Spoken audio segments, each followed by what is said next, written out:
सत्य। इसके बगैर चलोगे तो ठोकर जरूर खाओगे, इसे साथ नहीं ले चलोगे तो जिंदगी में धोखा जरूर खाओगे, इसे ओढ़े बगैर चलोगे तो जिंदगी के ठंड में आप कांपते रह जाओगे, अंधेरे और अंधविश्वास में घिर जाओगे। आकाश की ऊंचाइयों को अगर आप छूना चाहते हो तो सत्य आपके पंखों के नीचे वो पवन होगा।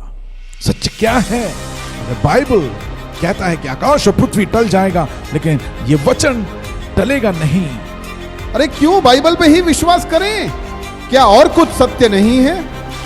ये सवाल आपके दिमाग में घूमता हो। नोहा, अब्राहम, डेविड, यार सब मन घड़त कहानियां जैसा लग रहा है। यार बाइबल में लोगों का इतना सारा उम्र कैसे हो सकता है? बाइबल के अंदर दर्शाए गए परमेश्वर के बारे में लोगों को बहुत सारी गलतफहमियां। Why there is so much of violence, genocide, prejudice, injustice in the Bible? एक बात बताओ, ईश्वर फादर है, सन है कि होली स्पिरिट है? ईश्वर का सीन समझ और उसकी योजनाओं को हम लोग समझने में असमर्थ रहते हैं। कमारी में से जन्म लिया है, मजाक है क्या? कौन फिर से आने वाला है? यीशु? तो आइए मिलकर खोजते हैं ऐसे ही हमें कई बार उलझाने वाले सवालों को और उनके बाइबल से जवाबों को सुनने के लिए एक नई श्रृंखला जो सनातन सत्य को आप तक पहुंचाने के लिए शुरू होने जा रही है, सत्य की लहर।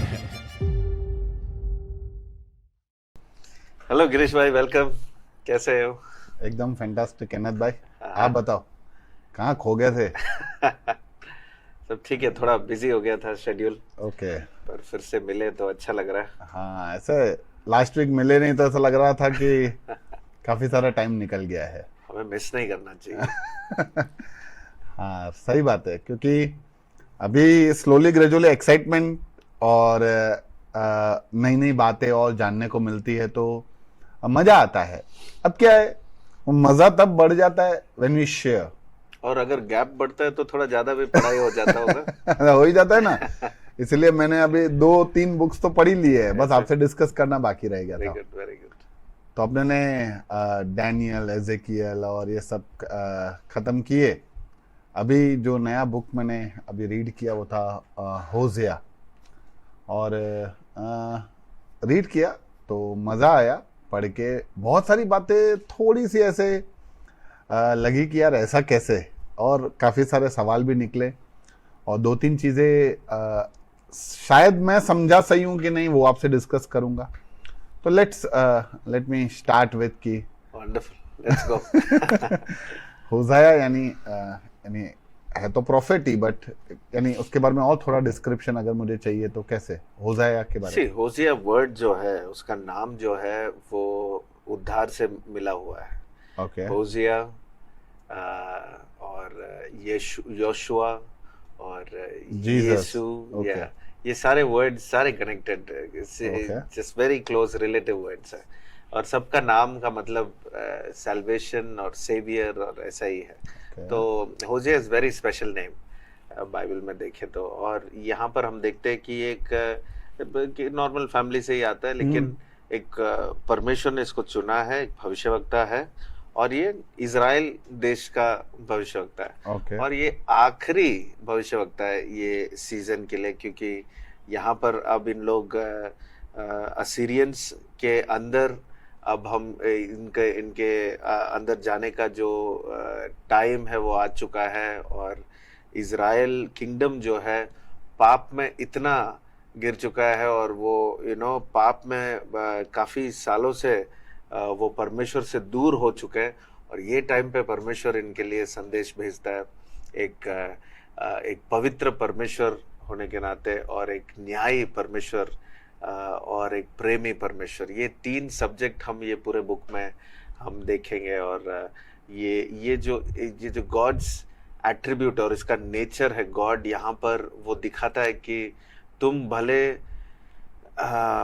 कितना भी दूर चले जाओ मुझसे, या कितना भी गलत काम कर लो, लेकिन जो मेरा जो स्टैंड है तुम्हारे लिए, दैट इज मोर पावरफुल। वो और सामर्थ्य है कि मैं तुम्हारे लिए खड़ा हूँ, और मैं तुमको एक चांस देना चाहता हूँ। तो इस प्रकार से होजिया को चुनकर परमेश्वर होजिया को भेजता है। और यहाँ पर हम एक और खास बात देखते हैं कि ये अब हम इतने दिनों से मेजर प्रोफेटिक बुक्स को हम पढ़ रहे थे, यानी बुक परमेश्वर ने ऐसे भविष्यवक्ताओं को इस्तेमाल किया जो बड़े बड़े बुक्स और काफ़ी सारी बातें परमेश्वर ने लोगों के साथ की और काफ़ी मैसेज दिया उसके आगमन के बारे में या उसके उद्धार के बारे में या उसके बचाने के बारे में। वो रियलिटी में वो समय के लिए भी था जैसे हमने पिछले बुक्स में पढ़ा, और आने वाले समय के लिए भी परमेश्वर ने ऑलरेडी उनके द्वारा बात किया, जैसे ईसाया था, जेरेमाया था और एजेकियल और डैनियल। ये सारे मेजर प्रोफेटिक बुक्स और मेजर प्रॉफिट्स कहलाते हैं। ये एक थियोलॉजिकल टर्म है। हम एक ऐसा नहीं है कि परमेश्वर ने उनको मेजर बोला और इनको माइनर बोला, ऐसा कुछ नहीं है, लेकिन परमेश्वर ने इनको कैसे एक रीति से इस्तेमाल किया मेजर प्रॉफिट्स को। और यहाँ पर हम माइनर प्रॉफिट्स, अब से हम माइनर प्रॉफिट्स कहते हुए हम अभी बुक्स के अंदर हम जाएंगे, जिसमें होजिया सबसे पहला है। और होजिया सबसे पहला माइनर प्रॉफिट्स में है। माइनर प्रॉफिट्स यानी यही है कि एक ही संदेश है, क्लियर मैसेज है, और एक छोटा एक संदेश अपने लोगों के लिए, और ये इजराइल देश के लिए, यानी नॉर्थ वाला किंगडम। आपको पता है नॉर्थ और साउथ, 10 किंगडम वाला। हाँ, तो साउथ में जैसे जूडा किंगडम है और नॉर्थ में जैसे इजराइल है। ये इजराइल का एक लास्ट प्रॉफिट ये एक समय में ऐसे परमेश्वर यहाँ पर इसको भेजता है। तो लास्ट यानी बहुत इंपॉर्टेंट मैसेज, फाइनल मैसेज है, लास्ट पर दिया गया है फर्स्ट यहाँ पर रखा गया है। उसका प्लेसिंग ऐसा हुआ है, इसलिए क्रोनोलॉजिकल ऑर्डर। हाँ, मैं कभी कभी सोचता हूँ ये क्या ऑर्डर सोच के बनाया है यार। एक स्टोरी के बाद स्टोरी के बाद स्टोरी ऐसा होता तो क्या समझने में, हमारे एंगल से समझने में आसानी थोड़ा हो जाता। लेकिन परमेश्वर का जो कैनोनाइजेशन जिसके बारे में हमने पहले बातचीत किया है, इसका प्लेसमेंट का जो ऑर्डर है वो इस प्रकार से दिया है कि जैसे स्टार्टिंग में हम पेंटेट्यूक, हमको लॉ दिया है, उसके बाद हमको हिस्ट्री बुक्स है जहां पर ये सारे प्रॉफिट्स वहीं पर आते हैं। सारे प्रॉफिट्स यहीं पर आते हैं। उसके बाद एक पोइट्री विजडम लिटरेचर है जहां पर हमने काफी सारे अय्यूब से लेकर हम सॉन्ग ऑफ सॉन्ग्स, एक्लेसियास्टिस तक हमने देखा। फिर हम देखते हैं ये प्रोफेटिक बुक्स यहाँ पर आते हैं। प्रोफेटिक बुक्स को बीच में रखा गया है ताकि हम यहाँ से वो कनेक्टिंग फैक्टर देखें कि पुराने नियम और नए नियम के बीच में कैसे परमेश्वर ने जो है भविष्यवक्ताओं को इस्तेमाल किया। राइट, ओके, सही रीति से आपने बताया मेरे को। मेरा अभी जैसे स्टार्टिंग में देखते हैं हम इसके अंदर कि परमेश्वर होजिया को बोलता है कि तू एक ऐसी स्त्री के साथ जाके विवाह कर कि जो प्रोस्टिट्यूट है, जैसा मैं समझा। अगर ये सही है तो आगे ऐसा नहीं बोला गया था कि जो भी ऐसा काम करे उसको पत्थर मार मार के मार डालना चाहिए, एक आगे पनिशमेंट, फिर यहाँ पे तुम्हें उसके साथ जाके रिश्ता रखना, ऐसा थोड़ा कॉन्ट्राडिक्शन जैसा लग रहा है। और चलो अगर पत्थर नहीं भी मारो, नहीं भी उसको जान से मत मारो, तो भी एक व्यक्ति को उससे जाके मैरिज करने के लिए कहना, तो what idea must a God be having behind? Now I don't want to doubt his intentions, just I want to know कि क्या है ये। देखिए, परमेश्वर का जो प्रेम है उसको हम अंग्रेजी में या हिंदी में या किसी भी भाषा में आज के इस जनरेशन में हम उसको एक्सप्लेन कर ही नहीं सकते। आज तक उसका एक्सप्लेनेशन हम कर ही नहीं पाते। जो शब्द यहाँ पर पुराने नियम में हिब्रू भाषा में जो यूज किया है वो खेसेत जो वर्ड है, और नए नियम में जैसे अगापे करके एक वर्ड का इस्तेमाल किया गया है ग्रीक में, ये दोनों प्रेम का ये जो मीनिंग है, ये प्रेम का जो मतलब है, ये आज तक हम इसको पूरी रीति से हम एक्सप्लेन नहीं कर पाते। उसका प्रेम कैसा प्रेम है कि एक साइड पे आप बोल रहे हो कि पत्थर मारो, एक साइड पे बोल रहे हो जाके उससे विवाह करो, और ये कैसे हो सकता है?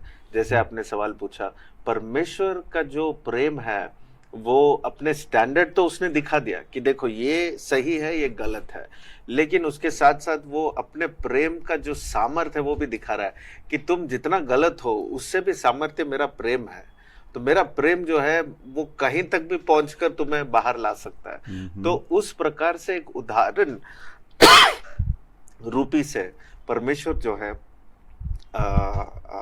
यहाँ पर होसिया को भेज रहा है और वो कह रहा है कि जाके ऐसे एक स्त्री से विवाह कर जो बाहर जो है वो एक प्रोस्टिट्यूशन या एक हार्लेट बन के, जो इंग्लिश में हार्लेट कहते हैं, जो ऐसा एक लाइफस्टाइल जो विभिन्न पुरुषों के साथ संबंध रखते हुए जो जीवन जी रही है, वैसे उस स्त्री को जाकर तो विवाह कर।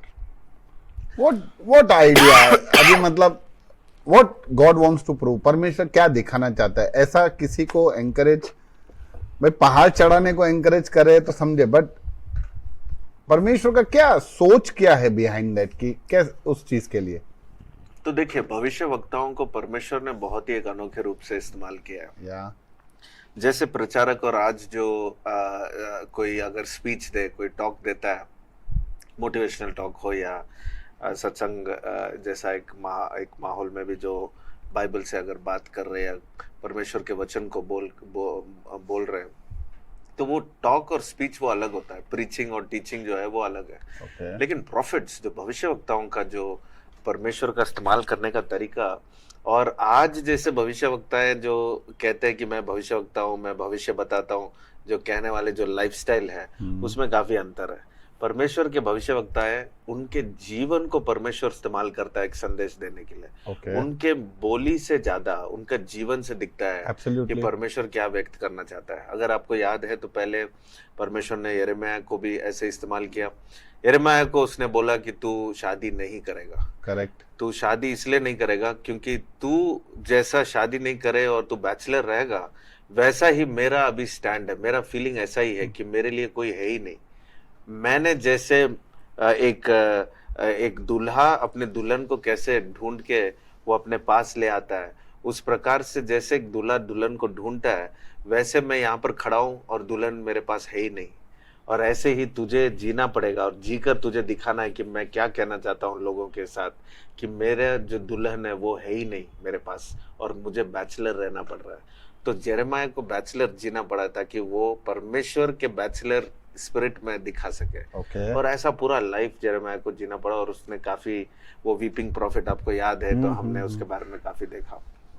एजेकिएल के बारे में अगर आपको याद है तो उसको कहा कि तेरी पत्नी मरने वाली है और तू रोएगा भी नहीं। Exactly. और बहुत सारे डेमोन्स्ट्रेशंस उसने किए जो हम बात भी नहीं कर सकते, यानी ऐसे सारे डेमोन्स्ट्रेशंस उसने किए।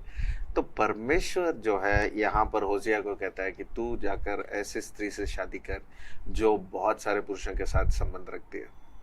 और यही हो रहा है मेरे लोगों के साथ, जो मुझे छोड़कर वो बाहर बहुत सारे अन्य जो है विश्वास में वो जा रहे हैं, मुझे छोड़कर जा रहे हैं। यानी एक पति को छोड़कर एक पत्नी जैसे बाहर जाकर बहुत सारे अलग संबंध जैसे रखने लगती है, वैसे ही तुझे अपने जीवन में दिखाना है। और तू जब दिखाएगा तेरा जीवन एक संदेश बनेगा। और भविष्यवक्ताओं को ऐसे ही पुराने नियम में इस्तेमाल किया गया था। ओके। यानी आज अगर किसी को इच्छा रखना है कि मुझे भविष्यवक्ता बनना है तो समझ जाओ तुम्हारा लाइफ, तुम रेडी हो जाओ, तुम्हारा लाइफ मैसेज हो जाएगा। तुम्हारे लाइफ में जो कुछ भी होगा, खास करके विवाह के साथ तो परमेश्वर यूज करता है, उसके साथ साथ जो भी तुम्हारा जो कार्य तुम लाइफस्टाइल होगा उससे परमेश्वर एक संदेश बनाएगा। और इसलिए भविष्यवक्ता का इच्छा रखना जो है एक चैलेंजिंग इच्छा है। आप टीचर बनना चाहते हो तो टीचिंग का इच्छा रखिए। अच्छा है कि आप उदाहरण लेकर, कहीं और से सिद्धांत लेकर, वचन को लेकर आप बोल सकते हो। लेकिन भविष्यवक्ता का अगर इच्छा रखना है, अगर आपको दान अर्पण करना है तो वो भी इच्छा अच्छी बात है, वो कहीं से लेकर आप कमा कर दे सकते हो। लेकिन भविष्यवक्ता का इच्छा रखना है तो तुम्हारा लाइफ जो है पूरा एक संदेश बन जाएगा। तो यानी जिस तरह से इजराइल छोड़ के गया था और जिस तरह से होसिया उस प्रोस्टिट्यूट को अपनाता है और एक दो बार चली जाती है, वापस लेके आता है, ये डेमोन्स्ट्रेट था कि even God loves them and wants them to come back. Absolutely. ऐसा ही है ना? यहाँ पर इसलिए यहाँ पर ये तीन बातें हम देखेंगे पुस्तक में कि गॉड इज होली, परमेश्वर पवित्र है, और वो चाहता है कि उसके साथ जो है उसकी पत्नी जो है, यानी वो इज़राइल को अपनी पत्नी कहता था और कहता है अपने लोगों को, वो अपने विवाह के रूप में ही वो हमें समझाता है कि हमारा संबंध परमेश्वर के साथ कैसा है। तो वो पवित्र है, तो वो चाहता है कि उसके साथ जो भी उसके परिवार पवित्र बने। और फिर वो न्यायी है, यानी अगर गलत हुआ है तो गलत का तो दंड तो होगा ही, गलत का तो दंड मिलेगा ही।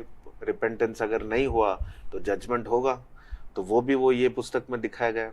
और उसके साथ गॉड इज जस्ट भी है, गॉड इज होली है, फर्स्ट गॉड इज जस्ट है, और फिर उसके बाद है गॉड इज लव, यानी उसका प्रेम को यहाँ पर दिखाया गया। और प्रेम सबसे सुप्रीम टॉपिक और सब्जेक्ट है। और ये बुक, अगर आप परमेश्वर का प्रेम देखना चाहते हो तो ये बुक को पढ़ना बहुत जरूरी है। और जैसे आपने बुक पढ़ा है, आप समझ गए होंगे अभी तक, ये बुक पढ़कर अगर कोई इमोशनल नहीं हुआ, अब समझो। इसलिए मैंने एक बात सीखा और मैं ये भी आपको मैं कहना चाहता हूँ कि अपने इमोशंस जो है, हम काफी बार ये सिखाते हैं और कहते हैं कि इमोशंस हमें नहीं चलाना चाहिए, ड्राइव नहीं करना चाहिए।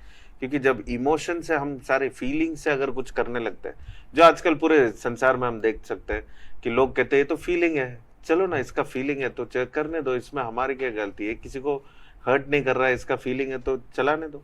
तो फिर ऐसे सारे फीलिंग को लेकर हम आजकल दुनिया चलाते हैं। लेकिन फीलिंग जो है परमेश्वर ने हमें क्यों दिया है, इमोशंस हमें क्यों दिया है? क्योंकि आप ये भविष्यवक्ताओं को अगर देखोगे कि इमोशंस के बिना इन्होंने कभी संदेश दिया ही नहीं है। इमोशनल है, अगर आप स्टार्टिंग से देखोगे, आप आइज़ाया से ही देखो, इमोशनल है, उसकी शुरुआत ही इमोशन से होता है। परमेश्वर के उपस्थिति में आइज़ाया जाते ही वो कहता है कि मैं तो पापी हूँ, मैं तो गलत शब्द बोलने वाला व्यक्ति हूँ, मुझे कैसे आप इस्तेमाल कर रहे हो। और वो उधर रोने लगता है, उसको बहुत दुख हो जाता है, उसके अंदर पश्चाताप होता है। तो इमोशन से ही शुरू होता है भविष्यवक्ता का जीवन, और इमोशंस में ही चलता है। अगर कोई इमोशनल नहीं है, वो एक सही रीति से परमेश्वर का संदेश नहीं दे सकता है। ये मैं आपको कह रहा हूँ। ये बात हमें सीखना जरूरी है। काफी लोग बहुत ही सीरियस और बहुत ही इमोशन, नहीं मैं ये नहीं देखूंगा, वो नहीं देखूंगा। इमोशंस के बिना आप परमेश्वर के अभिषेक को इस्तेमाल, आप उसे यूज अपने जीवन में, प्रैक्टिकल लाइफ में आप अप्लाई नहीं कर सकते। तो ये इमोशंस क्या है? इमोशंस हमें हरदम, जो हमारी फीलिंग्स है, ये हमारे बुलाहट को एक डायरेक्शन देता है, एक कॉलिंग को हमें दिखाता है। और इसलिए हमारे इमोशंस को देखना बहुत जरूरी है। इमोशंस परमेश्वर ने दिया, अच्छी बात है, सही बात है, लेकिन उसमें हमें ये डिफरेंस जानना है कि कैसे फीलिंग्स हमें ड्राइव कर रहा है या फीलिंग्स हमें एक पॉइंट कर रहा है। एक पॉइंट करना जरूरी है, एक डायरेक्शन बाइबल के वचन के अनुसार वो हमें डायरेक्ट करता है कि हमारी बुलाहट क्या है। और इस प्रकार से जैसे आप किसी भूखे इंसान को देख रहे हो और अगर आपको इमोशन हो रहा है, आप खा नहीं पा रहे हो, तो आपको समझ जाना है कि आपकी बुलाहट वहां पर है कि आप भूखों को, जो भूखे हैं उनको खिलाओ खाना। तो वो आपकी बुलाहट है, इसलिए आपको वहां फील हो रहा है। अगर आप कहीं गायक हो और कहीं लोग इतने बुरे स्वर में गा रहे हैं और काफी लोगों को तो फर्क नहीं पड़ता, काफी लोग तो गाने दो ना, वो अच्छे से गा रहे हैं, चलो हम लोग बस ताली बजा के चलते हैं। लेकिन कुछ लोग होते हैं जिनको गुस्सा आता है कि तुम एक ट्यून वहां पर तुमने क्यों ये गलत किया, वो इमोशनल हो जाते हैं, उनको टेंशन हो जाता है। और तो वो उनकी बुलाहट उधर सिंगिंग में है, उनकी बुलाहट जो है वो म्यूजिक में है, तो उन्हें फोकस भी वही करना चाहिए। समझ रहे हैं आप? तो इमोशंस जो है ये हमारा जो है लाइफ का कॉलिंग दिखाता है, एक पर्पस दिखाता है। तो इस प्रकार से अगर हम इमोशंस को देखेंगे, जैसे यहाँ पर होशिया का इमोशंस एक अलग रीति से इस्तेमाल हो रहा है और परमेश्वर कह रहा है कि जाकर, और ये सुनने में और पढ़ने में तो एक हद तक तो हम इमोशनल हो जाते हैं, लेकिन आप सोचिए कि उस टाइम पे वो रियल में जो एग्जैक्टली वो कर रहा था, क्या हुआ। मैं तो सोच रहा हूँ कि ऐसे बोला होगा कि जा, तो उसने 3-4 बार तो एश्योरेंस मांगा होगा सही में। बट अमेजिंग, क्योंकि ओवर द पीरियड में ये बात समझ गया हूँ कि प्रॉफिट बनना मतलब I am no more I M.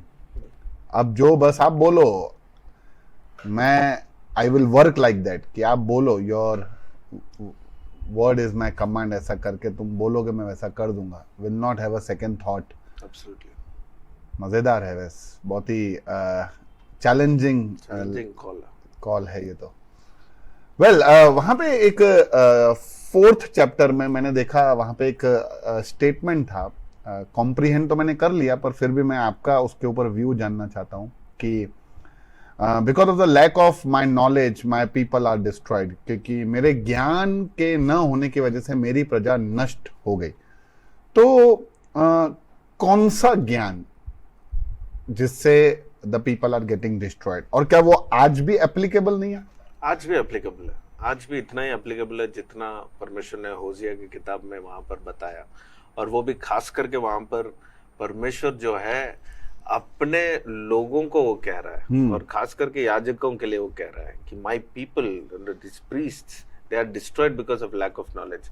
यानी पीपल जो परमेश्वर के बारे में इंफॉर्मेशन जानते हैं, काफी ज्ञान उनको परमेश्वर के बारे में है लेकिन परमेश्वर का नहीं है। ये अंतर हमको जानना जरूरी है कि काफी बार हम परमेश्वर के बारे में बहुत कुछ सुनते हैं, बहुत कुछ नॉलेज जानते हैं, हमने सब कलेक्ट करके रख लिया है, लेकिन परमेश्वर को नहीं जानते। So it becomes a religion then. Absolutely, वही हो रहा है। तो वो होना और ये रिश्ता रखना, इसमें काफी फर्क है। यही तो परमेश्वर, बाइबल का परमेश्वर है कि परमेश्वर चाहता है कि देखो तुम्हारी शुरुआत जो है वो रिश्ते से होना चाहिए। तुम्हारा जो कनेक्शन मेरे साथ है वो रिश्ते से शुरू हो, और रिश्ते से ही हमारा लाइफ आगे बढ़ सकता है। अगर तुम मेरे सामने आओ और मेरे बारे में तुम पढ़ो, सीखो, जानो, किसी से तुम बैठकर सुनो कि मैं कौन हूँ, क्या हूँ, और अगर तुम मेरे पास आके बात ही ना करो तो what did you listen for? आप इतने बार, इतने दिन, इतने बार मेरे लोगों के बीच में आके आप क्या सुन रहे थे? क्या परमेश्वर के बारे में सुन रहे थे? जब तक आपने कोशिश नहीं किया, जो इतना जानकारी आपने पाया पर आपने कभी कोशिश नहीं किया उससे बात करने के लिए। तो this is what is happening कि हम बहुत सारी चीजें सुनते हैं, इंफॉर्मेशन तो हमने ले लिया है, लेकिन हमको व्यक्तिगत रीति से पता नहीं है कौन किसके बारे में क्या बात कर रहा है। राइट। तो मैंने जैसे ये क्या है, सालों से अगर कोई मुझे बता रहा है कि गिरीश भाई ऐसे, गिरीश भाई ये करते हैं, तो उनका परिवार ये है, उनके बच्चे ऐसे हैं, वो इधर काम करते हैं, वो ऐसे कमाते हैं, वो ये करते हैं, सब इंफॉर्मेशन मेरे पास है आपके बारे में, लेकिन फिर भी मेरा आपके पास कोई संबंध नहीं, मैं आपसे बात नहीं करता। तो there is lot of difference कि मुझे पता है आपके बारे में सब कुछ। जैसे आज कोई भी सेलिब्रिटी का ले लो, उसके सारे डिटेल्स हमारे पास होते हैं। हमारे स्पेशल जो सेलिब्रिटी फेवरेट स्टार होते हैं, कोई फेमस स्टार, तो उनके बारे में हमको सब कुछ पता है कि उन्होंने सुबह क्या खाया, शाम को क्या खाते हैं, वो डाइट प्लान कैसे करते हैं, वो रात को क्या टाइम सोते हैं, काम कैसे करते हैं, वो शूटिंग में जाते हैं, या स्पोर्ट्स प्लेयर ऐसा है, ये पहनता है, वो ये चेन डालता है गले में, ये सब डिटेल्स हमको उसके बारे में पता है, लेकिन उसे नहीं पता। यानी हम उसे व्यक्तिगत रीति से नहीं जानते। Highly possible, right? तो ऐसे ही एक क्रिकेट स्टार हो, एक फुटबॉल स्टार हो, जिसके बारे में हमको सब कुछ पता है, लेकिन हमें पर्सनली हमको नहीं पता है। यही है यहाँ पर परमेश्वर बता रहा है कि because of lack of knowledge, यानी ये नॉलेज कि वो मुझसे बात नहीं करते, वो मुझे नहीं जानते, लेकिन मेरे बारे में काफी जानते हैं। और इसीलिए द डेंजर इज, जब तुम मुझे नहीं जानते हो और मेरे बारे में तुम बहुत सारे चीजें तुम सुनते हो, फिर भी तुम नाश हो सकते हो, and they are destroyed because of the lack of knowledge. और आज पूरे दुनिया में अगर कोई नाश हो रहा है, आत्मिक रीति से हो या इवन रियलिटी में, जो लोग बिना आशा, जो आशाहीन होकर जो लोग अपने समय को बर्बाद कर रहे हैं, या उनको पता नहीं चल रहा है क्या उद्देश्य है, क्या योजना है, क्यों जिंदा है, क्या हो रहा है जीवन में, जीवन का मतलब क्या है, ये सब जिसको कोई समझ में नहीं आ रहा है, वो क्यों समझ में नहीं आ रहा है? Because there is no knowledge there, ज्ञान नहीं है। और ये ज्ञान देने के लिए परमेश्वर ने हमें ये वचन दिया है, और ये वचन को जो सुनाएगा, जो सिखाएगा, तब वो ज्ञान जो है वो बांटा जाएगा, वो सब सुनेंगे। जैसे आपने सुना, जैसे मैंने सुना, जैसे किसी ने आके मुझसे बोला, और वो नॉलेज आते ही मेरा जीवन बदल गया। और इसलिए एक नए नियम में एक वचन है जो खास, बहुत ही स्पेशल वर्ड है, जो यहाँ पर लिखा है कि तुम मुझे जानोगे, और ये जानकारी जो है, तुम मुझे जानोगे और तुम छुटकारा पाओगे। You will know the truth, तुम सत्य को जानोगे और सत्य तुम्हें जो है वो स्वतंत्र करेगा। ये जो वचन है नए नियम में, यीशु ने बताया, और इसमें ये मतलब ये है कि तुम सत्य को जानोगे। सत्य को जानना है ना, यीशु को जानना। यीशु ने हम सब के लिए जो है उसने अपना जान दिया है, उसने उद्धार हमारे लिए दे दिया है, और आज पूरे दुनिया के लिए उसने उद्धार दे दिया है। लेकिन आज भी पूरा दुनिया बचा नहीं है, उसने उद्धार ये प्राप्त नहीं किया है, जबकि यीशु ने सबके लिए जान दिया है, सबके लिए जीवन दिया है। लेकिन आज भी पूरा दुनिया क्यों अभी भी बुराई में, और ये जो विकेडनेस और ईविल है, ये क्यों बढ़ते जा रहा है? क्योंकि वो यीशु को जानते हैं बट रिलेशन नहीं है। नहीं, यीशु को कुछ लोग ही जानते हैं, कुछ लोगों ने सुना है, ऐसे भी लोग हैं जिन्होंने सुना भी नहीं है यीशु के बारे में, जानते भी नहीं है, पर the whole point is knowledge. Whether you know about him और whether you don't know at all about him, both is lack of knowledge. ज्ञान रहित है सब, पता ही नहीं है. और यही है प्रॉब्लम कि उद्धार तो सबके लिए है, पर जो सत्य को जानेगा वो छुटकारा पाएगा, वो स्वतंत्र पाएगा. बरोबर. तो जानना जरूरी है. ये जो जानना, यहाँ पर जो होशिया की किताब में, वो नए नियम में भी यूहन्ना की किताब में यीशु ही बोलता है कि तुम सत्य को जानोगे, सत्य तुमको स्वतंत्र करेगा. तो सत्य तुमको स्वतंत्र करेगा. कब स्वतंत्र करेगा? यीशु कब स्वतंत्र करेगा? जब तुम जानोगे. Right. You will know the truth. The truth will set you free. पर truth will not just set you free, you should know the truth. Okay. The first line है. तो उसका है, हमको जो करना है पहले वो है सत्य को जानना. जो आज हम ये बातचीत कर रहे हैं, हम क्या कर रहे हैं? हम सत्य को जानने की कोशिश कर रहे हैं. इसलिए तो बात कर रहे हैं, इसलिए तो हम मिल रहे हैं, इसलिए तो हम इतना ये कोशिश कर रहे हैं कि हम जो बात कर रहे हैं ये सिर्फ हम तक सीमित ना रहे, कि हमसे भी आगे जाना चाहिए, लोग सुनना चाहिए, लोगों सुने और उसके बारे में जानकारी हो और अंदर पश्चाताप और वो एक छुटकारा और वो फ्रीडम सबके अंदर आए. और यही तो है जीवन, कि जब हमें वो नॉलेज मिलता है और फिर वो नॉलेज जो हमें फ्रीडम लाता है. अब छोटी सी छोटी बातें, जैसे बच्चों को हम स्कूल भेजते हैं और छोटे छोटे चीजें वो सीखने लगते हैं कि ये ऐसा है. जैसे मैथमेटिक्स सीखते हैं कि ये अगर ऐसा प्लस करे और ये माइनस करे, ये मल्टीप्लिकेशन करे तो ये सोल्यूशन आता है. राइट. तो अगले बार जब वो 2 साल के बाद 3 साल के बाद दुकान जाते हैं, छोटे छोटे बच्चे, तो उनको पता होता है कि हमें कितना देना है और कितना लेना है. तो वो कैलकुलेशन, तो उनको फ्रीडम होता है. अगर वो नॉलेज नहीं है तो वो जो देंगे बच्चे, जाके दुकान में कुछ पैसा देंगे तो गया वो, उसके बाद उनको पता ही नहीं वापस कितना मिलना है, कितना लेना है. तो वो छोटे जानकारी से जितना फ्रीडम मिलता है, छोटा उदाहरण दे रहा हूँ मैं, लाइफ में इतना फ्रीडम, अगर एक छोटा इंफॉर्मेशन अगर इतना फ्री कर सकता है, तो आप समझो परमेश्वर का ज्ञान अगर सबके अंदर आ जाए तो जीवन का मतलब और जीवन आगे कैसा होगा, अब कहाँ पर है हम कहाँ से आए, ये सबको समझ में आ जाएगा. अमेजिंग. ये सुन के थोड़ा गूज बम जैसा हो जाता है. वैसे भी परमेश्वर का ज्ञान रोमटे खड़े करने जैसा ही है, क्योंकि अपने ने अभी तक कभी देखा नहीं, समझा नहीं, सुना नहीं, और अचानक से वो रिवील होता है. तो अमेजिंग. थोड़ा और आगे जब पढ़ते हैं ना, तो वहां पे एक लिखा था स्पिरिट ऑफ होर्डम, यानी एक वासना की आत्मा के बारे में लिखा गया है. तो मैं ऐसा सोच रहा था कि क्या ऐसे अलग अलग तरीके के बुराइयों की आत्माएं होती हैं, कि और कुछ है, या उसका कोई अदर मीनिंग है? कि देखो, बाइबल में जो है हम जानते हैं कि लूसीफर, जो परमेश्वर ने जिसको स्वर्गदूत जो बनाया, और स्वर्गदूत में भी उसको ऐसे एक पोजीशन दिया जहां पर वो एक म्यूजिक वर्शिपर था वो परमेश्वर के स्थान में. और वहां से जब वो गिरा तो वो उसका जो जॉब डिस्क्रिप्शन है, वहां से म्यूजिशियन से, वो म्यूजिक अभी भी उसमें उसका इंडस्ट्री तो चल रहा है आज भी दुनिया में, लेकिन वो आज जो है, क्योंकि वो गिर गया है अपने स्थान से, तो अब वो बन गया सेटन, और हम डेविल कहते हैं हम उसे. जो बहुत सारे ऐसे उसके नाम हैं बाइबल में, अलग अलग नाम है.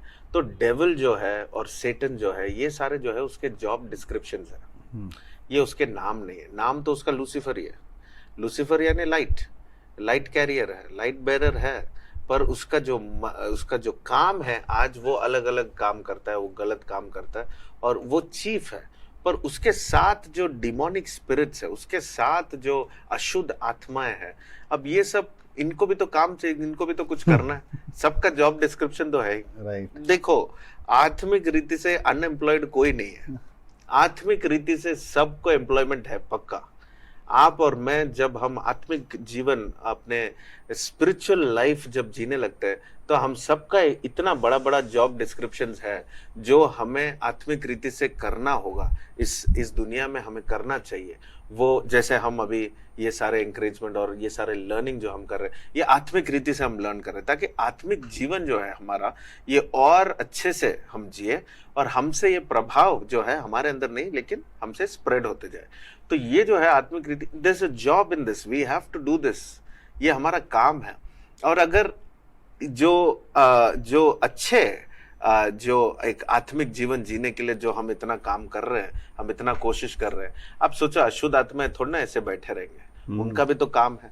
और उनका काम यही है कि जो बुरे चीजें हैं, जो गलत चीजें हैं, वो अपने ही अंदर वो सारे डिवाइड ही कर लेते हैं। और ऐसे बहुत सारे डिस्क्रिप्शंस बाइबल में, आप पूरे बाइबल में देख सकते हैं कि ये अलग अलग काम करने के लिए आते हैं। और यहाँ पर एक होर्डम का स्पिरिट या हैर्लेटरी का स्पिरिट जो है, या स्पिरिट ऑफ लस्ट जो है, ये इजराइल के अंदर आ गया है, ऐसा परमेश्वर यहाँ पर एक संदेश दे रहा है। और ये स्पिरिट क्या है? What is the spirit of whoredom, spirit of lust? ये क्या है कि परमेश्वर कह रहा है कि देखो, मेरी पत्नी जो मेरे लिए जो दुल्हन है, मेरे लिए जो दुल्हन तैयार हुई है, अब वो मुझे छोड़कर वो अब और किसी के बारे में सोचने लगी है। अब वो, मैं जैसे मैं आ रहा हूं, मैं शादी करने आ रहा हूं, मैं विवाह के रूप में मैं आ रहा हूं, और वो मुझे छोड़कर, दुल्हन दूल्हा को छोड़कर वो और किसी के बारे में सोच रही है। और ये जो है यहाँ, ये ऐसा सोच को क्या कहते हैं? ये स्पिरिट है, ये आत्मा है, ये अंदर ऐसे एक आत्मा आ चुकी है जो दूसरों के बारे में, जो एक वासना का जो स्पिरिट है, जैसे आप कह रहे, जो कामा जो स्पिरिट है, the fleshly thing, the lustful thing is coming, and now they don't want to live a loyal life. एक लॉयल लाइफ अभी जीने का कोई मतलब है ही नहीं सबके अंदर। और आज मैं आपको कह दूं कि ये जो स्पिरिट है, जो यहाँ होशिया की किताब में है, ये आज भी बहुत ही फैल रहा है। आज भी दुनिया में ऐसे ही फैला जा रहा है। आज भी ऐसे बहुत सारे जगहों में अगर आप बात करेंगे लोगों से, आज के जनरेशन के लोग से जब आप बात करेंगे, तो वो सामने से कहते हैं कि हमें कोई कमिटमेंट नहीं करना है, हमें किसी इसमें नहीं पड़ना है, हमें बस फ्री से रहना है। हमको अगर किसी चीज में मजा आ रहा है तो हम मजे लेंगे, बस हमें कमिट नहीं करना है। कमिटमेंट की बात आज नहीं आती है, कम होते जा रहा है।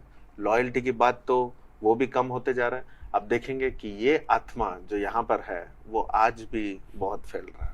यानी एक्स्ट्रा मैरिटल अफेयर्स और प्री मैरिटल रिलेशंस, ये सब हर प्रकार के संबंध जो है, जैसे शारीरिक संबंध से रिलेटेड जो भी कुछ है, ये सारे स्पिरिट, ये स्पिरिट ही है।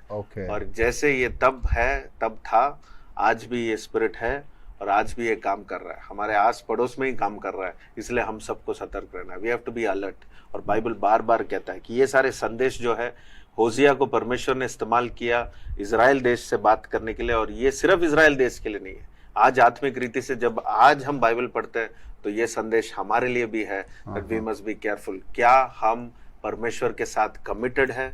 क्या हम परमेश्वर के साथ, जैसे वो दूल्हा और हम दुल्हन, उस रूप में क्या हमारा रिश्ता और संबंध परमेश्वर के साथ है कि हम उसके इंतजार में हैं? कि क्या हम उसके साथ वो प्रेम जो फर्स्ट लव कहता है, कि फर्स्ट लव को छोड़कर, तुम पहले प्यार को तुम छोड़कर तुम दूसरों के पीछे जा रहे हो, प्यार को ढूंढकर, जो प्रेम को ढूंढकर तुम जा रहे हो, वो स्पिरिट जो है, वो यही स्पिरिट है, यही आत्मा है कि तुम ऐसी एक आत्मा के साथ तुम कर रहे हो। देखो, बाहर की रीति से कुछ नहीं दिखेगा, बाहर की रीति से लगेगा ये तो फीलिंग है, इसकी मर्जी है, ये कर रहा है, ये छोड़ के जा रहा है, इसकी मर्जी, इसका लाइफ है। और आज ऐसे ही लोग बात करते हैं, मेरा लाइफ मेरी मर्जी, मेरा जीवन है मेरी मर्जी, मैं कैसे भी जीऊं। और ऐसा नहीं होना चाहिए। हमें जानना चाहिए कि ये लाइफ जो है, ये हमारी लाइफ तो है, हमको दिया है, लेकिन हमको दिया किसने? परमेश्वर ने दिया है। तो ये लाइफ उसका है, हमें दिया है, हमें संभालना है। अकाउंटेबिलिटी चला गया है, हमें उसके पास जाना है। यस, वो अकाउंटेबिलिटी, वो लॉयल्टी, वो कमिटमेंट। वैसे ये आउट ऑफ क्वेश्चन, यानी ये इसमें से नहीं है, होशिया में से आपने ये सब बताया तो सही, स्पिरिट ऑफ लस्ट इस तरीके से सब काम कर रही है। Is there any way out? बच्चे कैसे? चलो आज ये सब हो तो रहा है, और कब होगा, किसके साथ होगा, कल को हमारे साथ हो जाए, अपने को पता नहीं। तो व्हाट इज द वे अपने को उससे दूर रहने का? या अगर आप कह रहे हो कि ये आज भी एक्टिव है, तो उससे फाइट करने का या उससे अपने आप को बचा के रखने का व्हाट इज वे आउट क्या है? उसी अध्याय में जहां से आपने ये वर्ड लिया, राइट, उसी अध्याय में ही वो वर्ड भी है जहां पर बिना ज्ञान के लोग, एग्जैक्टली ऊपर ही है। तो वो ज्ञान ही है जो हमें बचा सकता है। ओके, परमेश्वर का ज्ञान, यानी वो हमें वो सेंस में आना है कि सिर्फ परमेश्वर मुझे बचा सकता है। राइट। अपने बल से आप कितना भी कोशिश करो, थोड़ा दूर आ जाओगे पाप से, थोड़े दिन के लिए आ जाओगे, थोड़े समय तक तुम कंट्रोल कर सकते हो, लेकिन अपने बल से कोशिश करोगे तो चलो अपने बल से आप कर सकते हो, कुछ समय के लिए कर सकते हो। मान लिया आप सबसे स्ट्रांग हो, सालों तक आपने कंट्रोल कर लिया, लेकिन सालों तक ही हो सकता है। अगर जीवन भर कंसिस्टेंटली अगर आप एक चीज से दूर रहना चाहते हो और वो एक चीज है जो आपको खींच रहा है परमेश्वर से दूर, तो सिर्फ परमेश्वर ही आपको बचा सकता है। वो ही ये बुक का संदेश है कि तुम्हारा पाप और मेरा प्रेम, प्रेम जीतेगा। प्रेम कहीं भी पहुंच सकता है, तुम कहीं भी हो तुम्हें खींच लाएगा। इसका मतलब ये नहीं कि तुम पाप करते रहो। ये आज का समझ है। लोग समझते हैं मैं जो करूंगा वो मुझे आगे बचाते रहेगा। वो गलत है। और वो इंटेंशन वो देखने वाला परमेश्वर है कि वो अंदर से देखता है कि हमारा सोच क्या है। कि लोग काफी समझते हैं, वही मोड में रहते हैं सालों तक, क्षमा मांगने का मोड, कि सालों तक क्षमा मांगते रहेंगे कि sorry God, sorry God, sorry God, गलती हो गया। किसी ने मेरे को कहा था पाप होना और पाप करने में फर्क है। पीपल इन तो माफी मांगते रहना कि परमेश्वर सॉरी सॉरी सॉरी, और वो टेक इट, वो ग्रांटेड में ले लेते हैं कि उसका क्षमा तो है, वो तो क्षमा देने वाला परमेश्वर, वो तो माफ करता है, हमें माफ करेगा वो। लेकिन वो न्याय भी है, वो प्रेमी है। इसलिए मैंने 3 सब्जेक्ट आपको बताया कि वो पवित्र है, वो न्याय है और वो प्रेमी है। प्रेम जीतेगा, खींचेगा तुमको, पर जानना कि वो न्याय भी है और वो पवित्र है। पवित्र बने रहना बहुत जरूरी है। और पवित्रता हम कैसे बने रह सकते हैं पवित्रता में, सिवाय वो हमारे साथ रहे। तो उसकी आत्मा तो जरूरत है ही, कि अगर परमेश्वर की आत्मा हमारे साथ है। देखिए, आत्मिक जीवन जो है ये तभी जी सकते हैं हम जब हम सही हम जान सकते हैं कि कौन सी आत्मा से हम प्रेरित हो रहे हैं, हम प्रभाव हमारे जीवन में हो रहा है। और इसलिए हम चाहते हैं कि पवित्र आत्मा हमें चार्ज ले, वो हमें कंट्रोल ले। जो परमेश्वर की आत्मा जो है, पवित्र आत्मा जो है।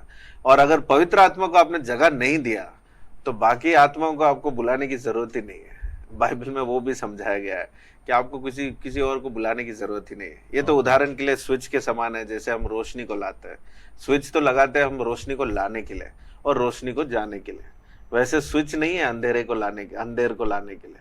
अंधेरा लाने के लिए कोई स्विच है दुनिया में? ऐसा मैंने नहीं देखा है। स्विच तो हम रोशनी को जाने के लिए, हमारा स्विच ऑफ है। तो स्विच ऑफ जब करते हैं तो अंधेर कभी पूछता नहीं है मैं आऊं अंदर, बिना परमिशन के आता, वो तैयार वेटिंग है बाहर। ये लाइट आप ऑफ करो, वो रुकता नहीं है, वो पूछता नहीं है चलो भाई तुम रोशनी को जाने बोल रहे हो, मैं आऊं अभी, ऐसा नहीं है, वो आ जाता है। तो स्विच ऑन और स्विच ऑफ जो सिर्फ लाइट के लिए होता है। अंधेरा, डार्कनेस के लिए कोई स्विच ऑन स्विच ऑफ नहीं है। चलो भाई वो डार्कनेस ऑन करो ना, ऐसा कोई बोलता नहीं है। चलो भाई अंधेरा लगाओ करके, अंधेरा नहीं, लाइट ऑफ करो बोलेंगे। तो ये लॉजिक हमारे जीवन में हमको समझना है। परमेश्वर आएगा और परमेश्वर जाने का, ये दोनों परमिशन हम ही देते हैं कि परमेश्वर आओ, और परमेश्वर अभी मुझे थोड़ा ब्रेक दे दो, मुझे एक काम है वो जो मैं आपको दिखाना नहीं चाहता हूँ। जैसे ही हम ऐसे कहेंगे कि परमेश्वर कुछ बातें जो मैं आपसे बात नहीं कर सकता, अंधेरा आ गया अंदर, और ऐसी सारी आत्माएं अंदर आ जाती है। और इसलिए आत्मिक जीवन हमारा यही है कि हम बुराई जो गलत आत्मा है और अच्छा आत्मा है, और इसमें हमें डिसाइड करना है कि क्या हम परमेश्वर की आत्मा के साथ जा रहे हैं या फिर शैतान की जो अंधकार की जो आत्मा है। अच्छा रहा। लेकिन लास्ट में एक और स्टेटमेंट है होशिया के लास्ट चैप्टर्स में कि I will redeem you from death, मैं तुम्हें मृत्यु से छुड़ाऊंगा। मतलब वो पीछे क्या कहें, मृत्यु से तो कौन छूट सकता है। तो मैं जैसे सोच रहा था कि देखिए ये बुक में तो ऐसा लिखा है कि यहाँ पर जो न्याय होगा तो न्याय एंडिंग तो पनिशमेंट तो यही है, तुम्हारी गलती की पनिशमेंट है। पनिशमेंट, पाप का जो वेतन है वो मृत्यु है। बाइबल हमें समझाते हैं तुम जितना भी गलती करो तुम्हारा एंड तो डेथ में ही होगा, लेकिन उससे भी मैं तुम्हें बचा सकता हूँ। मेरा प्रेम जो है तुमको जो अल्टीमेट जो तुमको जो खत्म कर सकता है, तुम्हें जो लगता है कि तो ये मृत्यु, और उस शारीरिक रीति से हम समझते हैं कि हमारा मृत्यु है कि हम जब मर जाएंगे हमको जो बरी करते हैं और ये करते हैं, हमारा वो एंड है। लेकिन आत्मिक रीति से भी एक एंड है जो बाइबल में हमको समझाया गया है। आत्मिक रीति से भी हमारा मृत्यु है जो आने वाले समय में बाइबल हमें समझाता है कि देखो आज यहाँ पर शारीरिक एंड तो हमें हो सकता है, वो तो कभी भी हो सकता है, लेकिन आत्मिक एंडिंग जो है, यानी हमारा जो लाइफ जो हमें जैसे बनाया परमेश्वर ने, ये सिर्फ ये संसार में सीमित नहीं है। इसके बाद भी हमारा जीवन है जो हम जीने वाले, पर कहाँ जिएंगे वो ये शारीरिक जीवन डिसाइड करेगा। अगर ये जीवन में हमने अच्छे से अपना लाइफ कमिट किया, परमेश्वर को ज्ञान प्राप्त किया, थोड़ी सी भी जानकारी हो, गांव में मैं देखता हूँ कि वहां पर इतना नॉलेज तो उनके पास नहीं होता, वो पढ़ भी नहीं सकते वचन को, और ज्यादा सुनते भी नहीं, लेकिन उनके अंदर एक छोटा सा एक विश्वास कि परमेश्वर है, वो मुझे बचाएगा। वो छोटा ज्ञान जो है वो उनको छुटकारा देता है, वो फ्रीडम देता है, और उतना काफी है। अगर उतने परमेश्वर का ज्ञान ऐसा इतना सामर्थ्य है कि वो सबसे, अगर एक व्यक्ति जो पढ़ना सीखना लिखना नहीं जानता है, उसे भी परमेश्वर स्वतंत्र कर सकता है, और सबसे ज्ञानी, सबसे जो सब कुछ उसने पढ़ा और सब कुछ जानता है, वो भी अगर वो नम्र करे अपने आप को और वो जाने कि परमेश्वर कैसा है, तो उसे भी परमेश्वर छुटकारा दे सकता है। तो देखिए, परमेश्वर जो है छुटकारा तो किसी को भी दे सकता है, लेकिन वो जो जैसे मृत्यु के बारे में हम कह रहे हैं कि ये जो मृत्यु है, शारीरिक मृत्यु तो है ही, लेकिन एक आत्मिक भी मृत्यु है। और परमेश्वर कह रहा है कि मैं किसी से भी तुम्हें बचा सकता हूँ, क्योंकि परमेश्वर जो है वो जीवन है, एंड ही इज लाइफ। और जब वो लाइफ है, जब वो जीवन हमें देता है, तो वो कह रहा है कि मैं तुम्हें कहीं से भी तुम्हें बचा सकता हूँ। पर क्या आप और मैं अपने आप को समर्पित कर सकते हैं अपने आप को? इसलिए जो है आज बाइबल पढ़ने वालों को ये बात समझना जरूरी है कि ये नहीं कि मैंने अपना जीवन परमेश्वर को दे दिया। मैं कभी नहीं कह सकता कि मैंने अपना जीवन परमेश्वर को दे दिया। मेरे जीवन वैसे था ही क्या कि मैंने उसको कुछ दान दिया, कि मैंने अपना जीवन दिया उसको। मेरा जीवन क्या है? कुछ नहीं है उसके सामने। ये तो नाश होने वाला शरीर है, नाश होने वाला ये जीवन है। इसको बचाया उसने। कैसे? जब उसने अपना जीवन हमें दिया। तो मेरा जो साक्षी और मेरा जो गवाही है वो ये नहीं है कि मैंने अपना जीवन दिया यीशु को, पर ये साक्षी होना चाहिए, ये गवाही होना चाहिए कि यीशु ने अपना जीवन मुझे दिया और मैंने उस जीवन को पाया और मेरा जीवन बदल गया। राइट। तो ये जीवन जो है वो सारे अपने मृत्यु को वो खत्म कर दे, उसको ओवरकम कर लेता है। तो अब मुझे मृत्यु का डर नहीं, क्योंकि अब मेरा जीवन तो खत्म। वो जो मृत्यु का जो जीवन है वो खत्म। अब मेरे अंदर जो जीवन है वो ये ज्ञान प्राप्त करने के बाद, मसीह को जानने के बाद, यीशु को जानने के बाद, ये जो जीवन मिला है ये उसका जीवन है। और ये जीवन का कोई अंत ही नहीं है। राइट। अमेजिंग, मजा आ गया सुनकर। ठीक है कन्नत भाई, बहुत ही अच्छा लगा। और सबसे ज्यादा इम्पोर्टेंट वो था कि परमेश्वर का ज्ञान हमें कहाँ कहाँ से छुड़ा सकता है। मैं सोचता हूँ हर जगह से छुड़ा सकता है। ज्ञान है तो हर एक बुराई से, हर एक चीज से और हर एक मृत्यु से परमेश्वर किसी भी हर चीज से, किसी भी समय में बस अगर हम याद कर सकते कि इस बात से तो यीशु हमें छुड़ा सकता है। राइट। शायद हमें रिपोर्ट बताए कि नहीं अब बात खत्म। शायद लोग जो ज्ञानी लोग हैं वो कहेंगे कि देखो इसके बाद हमको नहीं पता, हम भी कुछ मदद नहीं कर सकते, हमसे जितना हुआ हमने किया। पर हमें ये बात अगर सेंस में, अगर हमारे सोच में आए, एक बार भी अगर अंदर से आए कि यीशु मुझे छुड़ा सकता है, यीशु इसको बदल सकता है, वो ज्ञान अगर किसी के पास है तो वहां पर वो उसका रिजल्ट भी दिखेगा। राइट। और मैं वही एंकरेज करना चाहता हूँ कि परमेश्वर का ज्ञान प्राप्त करें, परमेश्वर को जानो। बस उसके बारे में इंफॉर्मेशन नहीं, उसको जानो पर्सनली। उसके पास जाके बात करो और वो आपके पास देखो कैसे बात करता है। वही परमेश्वर का वचन है, वही है पुस्तक जो होशिया का पुस्तक है कि वो हमसे कितना प्रेम करता है। तुम कहीं भी जाओ, मैं आऊंगा वापस तुम्हें लेने के लिए, पर क्या तुम अपने आप को समर्पित करोगे? राइट। थैंक यू भाई आज के सेशन के लिए। God bless you. आगे मिलते हैं। आमीन।